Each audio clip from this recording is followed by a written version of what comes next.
Some of us have come to know people who have entered the U.S. in search of security and survival.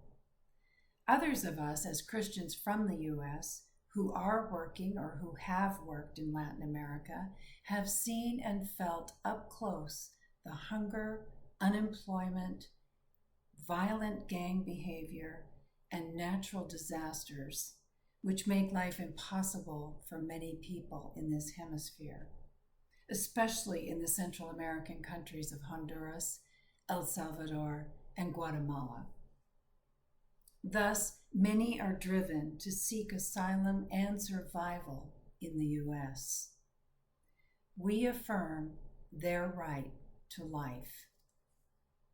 Today, Mother's Day, we are beginning a fast in solidarity for these suffering people, to share ever so slightly in their hunger, and to join them in pleading for compassion and solidarity with our brothers and sisters in the U.S. Our fast is also a prayer for the softening of the heart of the American people.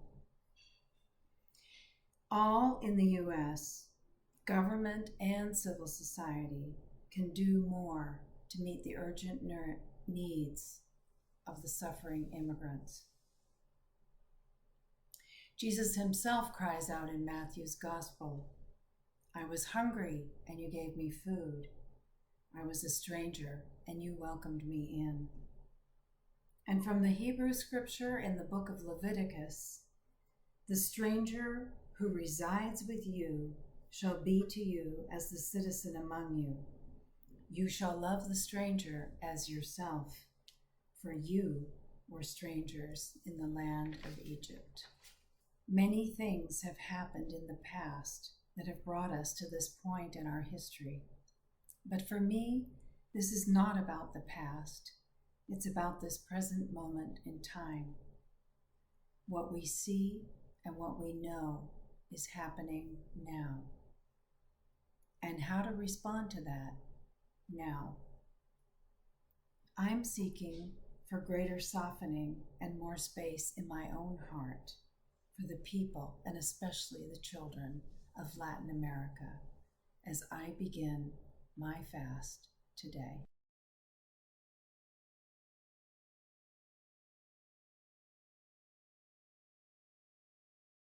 Pope Francis defines the current question as to see or not to see, which he presents as a variation on Hamlet's words, to be or not to be, that is the question. The Pope is referring precisely to our seeing immigrant adults and children as brothers and sisters seeking compassion and solidarity in order to survive. If we see the individual persons in their suffering, then the question would be to feel or not to feel their pain, to help or not to help. The Pope's statement is found in the preface to the Vatican document Pastoral Orientations on Climate Displaced People, March 30th, 2021.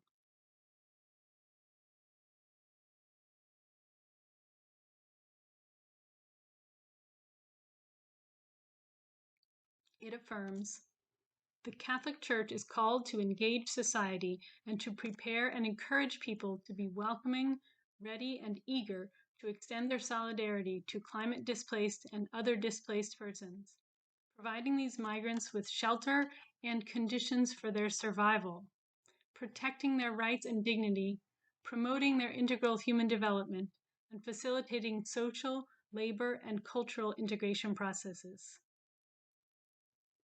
It is not enough to open one's doors and allow them to enter.